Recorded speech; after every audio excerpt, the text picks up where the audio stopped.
Sir నమస్కారం sir. నమస్తే అండి. సార్ సినిమాల్లో హైందవ ధర్మం పైన దాడి జరుగుతుంది. సినిమాల్లో చరిత్రను వక్రీకరించి చూపిస్తున్నారు అని జెప్పేసి, చరిత్రమైన పురాణాలని కూడా వక్రీకరించి చూపిస్తున్నారని జెప్పేసి ప్రముఖ లిరిసిస్ట్ అనంత్ శ్రీరామ్ గారైతే ఆవేదన వ్యక్తం చేశారు.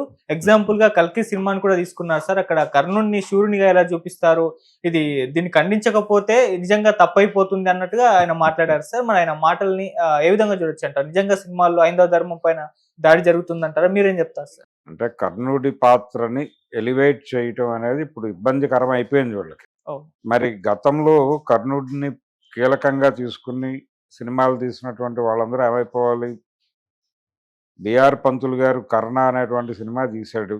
శివాజీ గణేశన్ గారిని పెట్టి, కృష్ణుడిగా ఎన్టీ రామారావు గారిని పెట్టి, అందులో 'గాలికి కులమేది' అనేటువంటి ఒక అద్భుతమైన గీతం ఉంటుంది.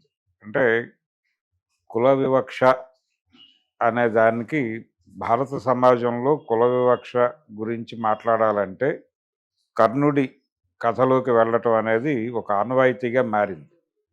అలాగే కర్ణుడి క్యారెక్టర్ని తీసుకుని దాన్ని సోషలైజ్ చేసి తీసిన సినిమాలు అనేకం ఉన్నాయి. 'కటకటాల రుద్రయ్య' కావచ్చు, దాసరి గారి 'కటకటాల రుద్రయ్య' సినిమాయే దాదాపుగా 'దళపతి'. ఓకే. మణిరత్నం తీసినటువంటి 'దళపతిలో' రజనీకాంత్ కర్ణుడే, దాసరి గారు తీసినటువంటి 'కటకటాల రుద్రయ్యలో' కృష్ణరాజు గారు కర్ణుడే. యాజ్ ఇట్ ఈజ్గా అవే షార్ట్స్ కనిపిస్తాయి 'దళపతిలో'. టేకింగ్కి సంబంధించి మణిరత్నం ప్రత్యేకత మణిరత్నంది, దాసరి గారి ప్రత్యేకత దాసరి గారిది. ఓకే. అలాగే ఆయన కర్ణ పాత్ర తీసుకుని పంతులు గారు తీసినటువంటి 'పద్మిని పిక్చర్స్' బ్యానర్ మీద ఆయన తీసిన సినిమా ధోరణి ఒకలాగా నడుస్తుంది. ఎన్టీ రామారావు గారు దాన్ని అడాప్ట్ చేసుకున్న పద్ధతిలో ఆయన కూడా కుల వివక్షతే ప్రధానంగా తీసుకుని 'దానవీర శూరకర్ణ' అని తీశాడు. దీనికంటే కూడా కమలాకర కామేశ్వరరావు గారు అకార్డింగ్ టు టెక్స్ట్ వెళ్ళే మనిషి. రామారావు గారు డీవియేట్ అయ్యాడు. రామారావు గారు పురాణాలని తనకు అర్థమైన పద్ధతిలో సినిమా తీసేవాడు. అందుకని కథ ఆయన పేరే వేసుకునేవాడు. కమలాకర కామేశ్వరరావు గారు అలా చేసేవాడు కదా, ఇది బలానా పురాణం నుంచి తీసుకున్న కథ అని టైటిల్స్లో వేసేవాడు తప్ప కథ అని ఎవరినో క్లెయిమ్ చేసేవాడు కాదు. అంతగా ఆయన కొంత పౌరాణిక భక్తి ప్రపత్తులతోనే సినిమాలు తీశాడు ఆయన. ఆయన కూడా 'కురుక్షేత్రం' సినిమాలో కర్ణుడి పాత్రను చాలా ఉదాత్తంగా చిత్రీకరించాడు. కృష్ణంరాజుకి చాలా పేరు తీసుకొచ్చిన సినిమా అది. పౌరాణిక కర్ణుడు ఆయనే, సోషల్ కర్ణుడు ఆయనే అన్నారు. ఏది 'కటకటాల రుద్రయ్య' సినిమా హిట్ అయిన రోజున. ఓకే. కాబట్టి కర్ణుడి పాత్రకి ఆ వాల్యూ ఉంది. అంటే వీళ్ళు ఇప్పుడు మాట్లాడుతున్నటువంటి మన అనంత శ్రీరామ్ మాట్లాడినటువంటి హైందవ ధర్మం అంటే కుల వివక్ష ఉన్న ధర్మమే. హిందూ ధర్మం అంటే కులమే. కులం ఈజ్ హిందూ ధర్మం అనుకుంటే కుల వివక్ష అనేది ఖచ్చితంగా హిందూ ధర్మమే. నిచ్చెన మెట్ల వ్యవస్థ అంటారు దీన్ని. నిచ్చెన మెట్ల అంటే ఒక కులం మీద ఒక కులాన్ని నిలబెట్టడం. ప్రతి కులం కూడా ఇంకో కులంతో తొక్కించుకుంటూ ఇంకో కులాన్ని తొక్కేస్తూ ఉంటుంది. ఒకే టైంలో వీళ్ళు బాధితులు, పీడకులు కూడా. ఓకే. ఇది స్ట్రక్చర్. ఈ స్ట్రక్చర్లో ఒకరితో ఒకరు కలహించుకుంటూ ఉంటారు. కాబట్టి సొసైటీ నడిచిపోతుంది. ఆయన కృష్ణుడు ఏం చెప్తాడు? ధర్మం అని చెప్తాడు. అంటే ఎంత గొప్పదైనా సరే పరాయి ధర్మం కాదు, మన ధర్మమే మనం అనుష్ఠించాలని చెప్తాడు. అంటే ఆయన ఉద్దేశం ఏమిటి? ఏ ధర్మం? అలాగే రాముడు తన జీవితం మొత్తం చెప్పి రామాయణం మొత్తంలో ఆయన చెప్పింది ధర్మాన్ని పాటించమనే. ఏ ధర్మం అనేది ప్రశ్న. ఏ ధర్మం మేరకూడదు అనేది రామాయణం ద్వారా ప్రపంచానికి చెప్పాడు ఆయన, వాల్మీకి గారు. అంటే రాముడు రామాయణంలో ఎక్కడా కూడా సొంత నిర్ణయం తీసుకోడు, అకార్డింగ్ టు టెక్స్ట్ వెళ్తాడు. ఇలాగే ప్రతి ఒక్కడు అకార్డింగ్ టు టెక్స్ట్ వెళ్ళాలనేది చెప్పడం కోసం రాముడు క్యారెక్టర్ ఉంది. తన భార్య గురించి ఎవరో ఏదో మాట్లాడారు అనగానే ఆయన నిర్ణయం తీసుకోడు, తన భార్యతో సంప్రదించడు. వెంటనే మంత్రిమండలిని సమావేశపరిచి నా దగ్గరకు ఒక వేగి వచ్చి ఇలా చెప్పాడు, ఇప్పుడు నేనేం చేయాలి, ఒక రాజుగా నేను ఎలా రియాక్ట్ కావాలని ఉందో వెరిఫై చేసి చెప్పండి నాకు అంటాడు. అంటే ఆవిడని పంపించేయటమే మీరు చేయవలసిన పని అని చెప్తారు. అది చెప్పి పంపించాలా చెప్పకుండా పంపించాలా అని అడుగుతాడు ఈయన. అడిగితే చెప్పాల్సిన అవసరం లేదు అంటారు వాళ్ళు. చెప్పడు. లక్ష్మణుడు వెళ్ళి తీసుకెళ్ళి అడవుల్లో వదిలేసి వస్తాడు. ఆవిడకి వదిలేసినప్పుడు చెప్తారు తప్ప తీసుకెళ్ళేటప్పుడు చెప్పరు. ఇది ఈ ధర్మానికి కొంచెం ఈ ధర్మం మీద కామెంట్ చేయటం అనేది వీళ్ళు తట్టుకునే పరిస్థితిలో లేరు. ఈ అణిచివేత సమాజం, ఈ కుల సమాజంలో అణిచివేత ఉంటుంది. ఈ అణిచివేత భారం అంతా కూడా కింది కులాల మీద పడుతుంది. వాళ్ళని పీల్చుకుని బతికేస్తూ ఉంటారు వీళ్ళు. ఈ స్ట్రక్చర్ని ఎవరైనా కామెంట్ చేస్తే వాళ్ళకు ఒళ్ళు మండిపోతుంది. అందుకని ఈ స్ట్రక్చర్ మీద కామెంట్ చేయడానికి వీళ్ళకి పురాణాల్లో ఆయుధాలుగా ఉపయోగపడుతున్న పాత్రలు కొన్ని ఉన్నాయి. ఆ పాత్రల్ని ఎలివేట్ చేస్తూ ఎవరైనా సినిమా తీస్తే వీళ్ళు దాడి చేస్తారు. రావణ పాత్రని ఎలివేట్ చేసి తీస్తున్నా దాడి జరుగుతుంది. అలాగే భారతానికి సంబంధించి దుర్యోధనుడు పాత్ర ఎలివేట్ చేస్తే ప్రమాదం ఏం లేదు, వారు మనవారే. కానీ కర్ణుడు అలా కాదు. కర్ణుడి పాత్ర సూతుడిగా బతుకుతాడు. అతను ఇక్కడ నుంచి వెళ్ళినవాడు అయినప్పటికీ ఆయన అంటే కుంతి గర్భాన జన్మించినప్పటికీ ఆయన పెరిగింది అక్కడ. దాన్నే ఆయన క్లెయిమ్ చేసుకున్నాడు చివరి వరకు. నేను సూతుడినే అని చెప్పుకున్నాడు బలంగా. చెప్పుకోవడం మాత్రమే కాదు, ఆ క్యారెక్టర్ని రకరకాలుగా ఉపయోగించారు. ఇది తప్పేం కాదు. పురాణాన్ని పురాణంగా చెప్పడానికి మనమెవరం, పురాణం ఆల్రెడీ ఉంది కదా.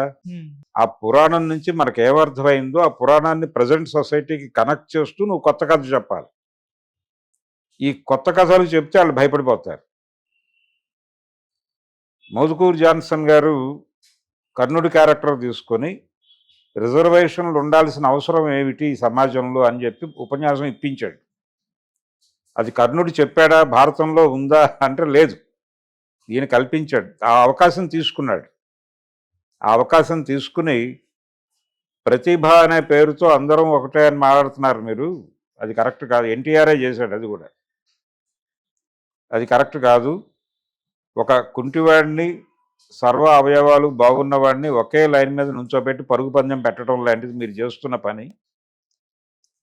పుట్టుక రీత్యా ఒకే వయసులో 2 కులాల్లో పుట్టితే 2 పిల్లలు, ఒక బ్రాహ్మణ కులంలో పుట్టిన పిల్లవాడికి ఒక దళిత కులంలో పుట్టినటువంటి పిల్లవాడికి ఎదిగేటప్పుడు వాళ్ళకి సమాజం ద్వారా వాళ్ళ ఇంటి నుంచి వచ్చేటువంటి జ్ఞానం వేరే ఉంటుంది. వాళ్ళు స్కూల్లో చేరే నాటికి వాడు ఆ తరగతికి మించిన జ్ఞానంతో వాడుంటాడు. ఏమీ తెలియకుండా అక్కడే నేర్చుకోవడం కోసం వీడు వస్తాడు. వీళ్ళిద్దరినీ కలిపి ఒకే లైన్ మీద నుంచోబెట్టి పరుగు పందెం పెడుతున్నారు మీరు, ఇది ఎలా కరెక్ట్ అన్న పద్ధతిలో ప్రతిభ అనేటువంటి ఆర్గ్యుమెంట్ మీద దాడి చేస్తాడు ఆయన. కర్ణుడి క్యారెక్టర్ని ఆసరా చేసుకుని. కర్ణుడు అంటే అందుకే భయం వాళ్ళకి. కర్ణుడు అన్నా రావణుడు అన్నా భయం వేయటానికి కారణం అదే. ఆ భయంతోనే ఇప్పుడు కర్ణుడి క్యారెక్టర్తో రామారావు గారు ఆ రోజుల్లో చెలరేగిపోయి ఆయన పద్ధతిలో ఆయన నీది ఏ కులము అని చెప్పి కర్ణుడిని అడ్డం పెట్టుకుని దుర్యోధనుడి పాత్రతో కాస్ట్ ఇష్యూని రైజ్ చేసి మాట్లాడించాడు కొండవీటి వెంకట కవి గారు. ఆ అవకాశం ఆయన ఇచ్చాడు ఎన్టీఆర్. ఇవ్వడంతో ఈయన రెచ్చిపోయాడు. దానికి ముందు జాన్సన్ గారు రాశాడు. అదే ప్రాతిపదిక, ఆ ప్రాతిపదికలోనే వెళ్ళాడు. బిఆర్ పంతులు గారి కర్ణలో గాలికి కులమేది, నీటికి కులమేది, మనుషుల్లో ఈ కులం పెట్టి చావగొడుతున్నారు అనేది పాట. అది సుశీల్ గారు పాడారు. ఇలాంటి పాటలు ఇలాంటి డైలాగులు పెట్టే ఛాన్స్ ఉంటుంది కర్ణుడు అనగానే. అది భయం వీళ్ళకి. మళ్ళీ దానవేర సూరకర్ణ లాంటి సినిమా తీసేస్తాడేమో అశ్విని దత్తు అనేది భయం. నాగశ్విని అలాంటి సినిమాలు తీసేస్తే ఏమిటి పరిస్థితి, సనాతన ధర్మం ఏమైపోవాలి అనేది భయం. అందుకని ఆయన ఆ భయాన్ని వెళ్ళగక్కాడు. ఎక్కడ వెళ్ళగక్కాడు? హిందూ ధర్మ పరిరక్షణ ఏదో సంథింగ్ ఒక సమావేశం ఏదో పెడితే ఈయన వెళ్ళి తనలో ఉన్నటువంటి హిందువుని అక్కడ తీసి ఆవిష్కరించి తన ఆవేదనను వ్యక్తం చేసి, తన ఇండస్ట్రీ మనిషి, పైగా ఆయనతో పాటలు రాయించినట్టు లేదు వాళ్ళు కల్కిలో. దత్తు గారి బ్యానర్లో ఈయన ఏదైనా సినిమాలో రాశాడేమో నాకైతే ఐడియా లేదు, కానీ కల్కికి ఈయన రాసినట్టు లేదు. అందుకని ఒకవేళ నాకు అవకాశం ఇవ్వలేదని ఆవేదన పడ్డాడా అని అనుకోవడానికి అవకాశం ఏం లేదు. కానీ ఆయనలో ఉన్నటువంటి ఒక ధార్మిక స్వభావము అనేటువంటి ఒక ధర్మం అంటే కులమే, అంతకు మించి ఏమీ లేదు. చాలామంది రకరకాలుగా చెప్తారు కానీ ధర్మం అనగా కులం అనే. కులాన్ని పాటించటమే ధర్మం, అంతకు మించి ఏమీ కాదు. ఈ కులాన్ని డిస్టర్బ్ చేసేవాడిని ఎవరిని చూసినా వాళ్ళకి భయమే. ఉమ్, ఈ ఈ స్ట్రక్చర్ని ఈ స్ట్రక్చర్ని బ్రేక్ చేసినా, లేకపోతే ఈ స్ట్రక్చర్ మీద కామెంట్ చేసినా, విమర్శించినా వాళ్ళకి భయం. ఆ భయం కలిగించడానికి రకరకాల పాత్రలు తీసుకుని దాడులు చేస్తారు. ఈ దాడుల మీద వాళ్ళ కోపం. ఆ రోజుల్లో కాబట్టి రామారావు గారు ఆ సినిమాలన్నీ తీసి నడుపుకోగలిగాడు కానీ ఈ రోజునైతే పరిస్థితి భిన్నంగా ఉండేది. అంటే ఆయన కొన్ని దెబ్బలు తిన్నాడు. అంటే సాయిబాబా విషయంలోనూ, అలాగే ఇందిరాగాంధీ విషయంలోనూ కొన్ని ఇబ్బందులు గురయ్యాడు ఆయన. కానీ పౌరాణిక సినిమాల విషయంలో ఆయనకు ఆ ప్రమాదం జరగలే. ఆయన ద్రావిడ జాతి మీద దాడి చేయడానికి వచ్చిన ఆర్యజాతి ప్రతినిధి రాముడు అన్న సంసార వాళ్ళు పట్టించుకోవాలి, సర్టిఫికెట్ ఇచ్చారు. ఓకే. సినిమా రిలీజ్ అయిపోయింది. ఆ రోజున్న వాతావరణం అది. సమాజంలో ఉన్న వాతావరణం కొంచెం హిందూ మతం అంటే ఏమిటి, మతం అనే హిందువులందరూ కూడా మతోన్మాదులు కాదు. వాళ్ళు పక్క మతాలను తిట్టాలి అనేటువంటి ప్రోగ్రాంతో ఉన్నవాళ్ళు కాదు. తమ మతంలో ఏముందో తెలుసుకోవాలనేటువంటి కుతూహలంతో మాత్రమే వారు ఉంటారు. పక్క మతాల మీద ద్వేషం నింపటం, పక్క వాళ్ళ మీద చిరాకు పుట్టించటం కోసం హిందుత్వ అనేటువంటి ఒక ప్రోగ్రాంని మొదలుపెట్టారు. మనకి హిందుత్వతో ఇబ్బంది తప్ప హిందూ మతంతో కాదు. ఉమ్, హిందూ మతం ఈజ్ డిఫరెంట్ ఫ్రమ్ హిందుత్వ. హిందూ మతం అనేది హిందుత్వ ప్రమాదంలో ఉంది ఇప్పుడు. ఈ హిందుత్వ అనే ప్రమాదాన్ని దాన్ని మరింత పెంచే ప్రయత్నంలో భాగంగా ఇలాంటి మీటింగులు పెడుతున్నారు. ఆ మీటింగుల్లో వీళ్ళందరూ వెళ్ళి మాట్లాడేస్తున్నారు ఇష్టం వచ్చినట్టు, వాళ్ళ మెప్పు కోసం. ఈ హిందుత్వాన్ని ప్రమోట్ చేసేటువంటి ఏజెన్సీయే అది, ఆ మీటింగ్ ఆర్గనైజ్ చేసినటువంటి సంస్థ. సో ఆ సంస్థ మీద, ఆ వేదిక మీదకి వెళ్ళి ఆ వేదిక పలుకులు పలికేశాడు ఆయన. ఇది ఖచ్చితంగా పీడిత ప్రజల, భారతదేశంలో ఉన్నటువంటి పీడిత ప్రజలకి వ్యతిరేకమైనటువంటి వాయిస్ అది. ఒక పక్కన ఏం మాట్లాడినా దాడులు జరిగిపోతున్న సందర్భం. అంటే భావ ప్రకటన స్వేచ్ఛని చంపేస్తున్నారు. ఈ భావ ప్రకటన స్వేచ్ఛని చంపేయటంలో భాగమే అనంత శ్రీరామ్ మాటలు. అంటే పురాణంగా వాళ్ళు ఏం రాశారో అదే తీయటానికి మళ్ళీ తీయటం ఎందుకు? ఈ మాట నేనన్నది కాదు. మాయాబజార్ లాంటి సినిమాకి స్క్రిప్ట్ రాసినటువంటి పింగళి నాగేంద్రరావు గారు ఇన్ రిటర్న్ ప్రింట్లో ఉంది, అది ఎవరైనా సరే చదువుకోవచ్చు. చలం గారి సావిత్రికి పింగళి నాగేంద్రరావు గారు రాసిన ముందు మాట చదివితే వీళ్ళ తలుపులు తెరుచుకుంటాయి. అది చదవరు. పింగళి నాగేంద్రరావు గారు ఆయన రాసిన పాటలు అవన్నీ కాపీ కొట్టేసి వాడేసుకుంటారు.